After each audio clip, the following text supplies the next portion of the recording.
একাদশী, এই উত্থান একাদশীতে উপবাস কিংবা জাগরণ করিলে সমফল প্রাপ্ত হওয়া যায়।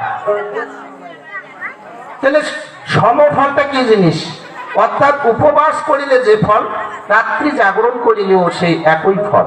কারণ উপবাসে যদি কেউ অসমর্থ হয়ে থাকে তাহলে সে শুদ্ধ চিত্রে রাত্রি যাপন করবে, অর্থাৎ রাত্রি জাগরণ করবে।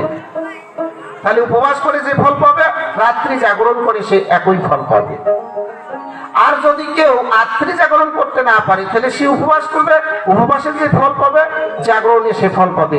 এখানে 50-50, অর্থাৎ জাগরণে 50, উপবাসে 50। যদি উভয়ে কেউ করে তাহলে 100% ফল পাবে। অনেকেরই উপবাস করার ক্ষমতা নেই, আবার হতে পারে অনেকের জাগরণ করার ক্ষমতা নেই। তাই তো শাস্ত্রে উভয় বিধান দেওয়া রয়েছে যে না পারলে জাগরণ করো, আর জাগরণ করতে না পারলে উপবাস করো। একাদশী একজন দেবী, আর সেই দেবীর উদ্দেশ্যে ঘট স্থাপন করা হয় ধানের উপরে আম্র পল্লব দিয়ে। সেই ঘটে 6 জন দেবীর আগে অর্চনা করা হবে। গণেশ, ভাস্কর, বহি, আরো জনার্দন, শিব, শিবা, এই 6 দেবে অগ্রে করিবে পূজন।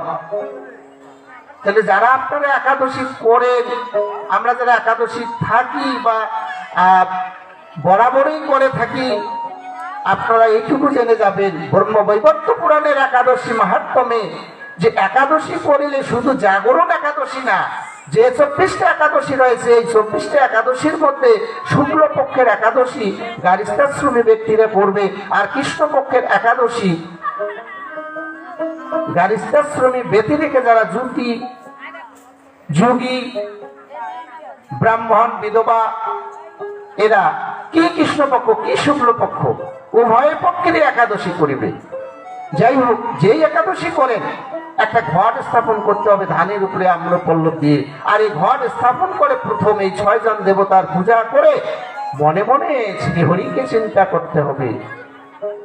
তারপরে মূল মন্ত্রে শ্রীকৃষ্ণের পূজা করতে হবে, করে সংকল্প করে একাদশী ব্রত থাকার সিদ্ধান্ত নিতে হবে শুদ্ধ চিত্তে।